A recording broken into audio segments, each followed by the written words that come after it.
ಉದ್ಯೋಗದಾತರು ಮತ್ತು ಉದ್ಯೋಗಿಗಳ ನೋಂದಣಿ ಉತ್ತೇಜಿಸುವ ಸ್ಪ್ರೀ ಯೋಜನೆಯನ್ನು ಕೇಂದ್ರ ಸರ್ಕಾರ ಜಾರಿ ಮಾಡಿದ್ದು, ಇದುವರೆಗೂ ರಾಜ್ಯ ಕಾರ್ಮಿಕ ವಿಮಾ ನಿಗಮದಲ್ಲಿ ನೋಂದಣಿ ಮಾಡಿಕೊಳ್ಳದ ಸಂಸ್ಥೆಗಳಿಗೆ ಡಿಸೆಂಬರ್ 31ರವರೆಗೆ ನೋಂದಣಿ ಅವಕಾಶ ಮಾಡಿಕೊಡಲಾಗಿದೆ ಎಂದು ರಾಜ್ಯ ಕಾರ್ಮಿಕ ವಿಮಾ ನಿಗಮದ ಪ್ರಾದೇಶಿಕ ನಿರ್ದೇಶಕ ಮನೋಜ್ ಕುಮಾರ್ ಬೆಂಗಳೂರಿನಲ್ಲಿಂದು ಹೇಳಿದ್ದಾರೆ. 10 ಮತ್ತು ಅದಕ್ಕಿಂತ ಹೆಚ್ಚಿನ ಉದ್ಯೋಗಿಗಳನ್ನು ಹೊಂದಿರುವ ಎಲ್ಲ ಘಟಕಗಳು, ಸಂಸ್ಥೆಗಳು ನೋಂದಾಯಿಸಿಕೊಳ್ಳಲು ಅವಕಾಶ ಕಲ್ಪಿಸಲಾಗಿದೆ.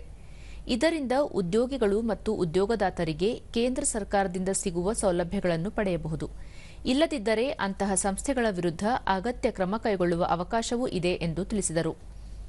ಉದ್ಯೋಗದಾತರು ತಮ್ಮ ಘಟಕಗಳು ಮತ್ತು ಉದ್ಯೋಗಿಗಳನ್ನು ESIC portal, Shram Suvidha MCA portal ಮೂಲಕ ಡಿಜಿಟಲ್ ನೋಂದಣಿ ಮಾಡಿಕೊಳ್ಳಬಹುದು. ನೋಂದಣಿ ಸಂದರ್ಭದಲ್ಲಿ ಯಾವುದೇ ಶುಲ್ಕ ಇರುವುದಿಲ್ಲ ಎಂದು ಹೇಳಿದ್ದಾರೆ.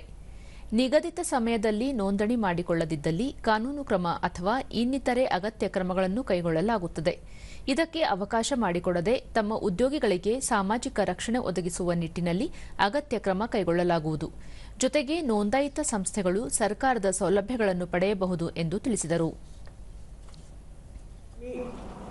Tell you what is registration and how it is done. Whenever a company start and it is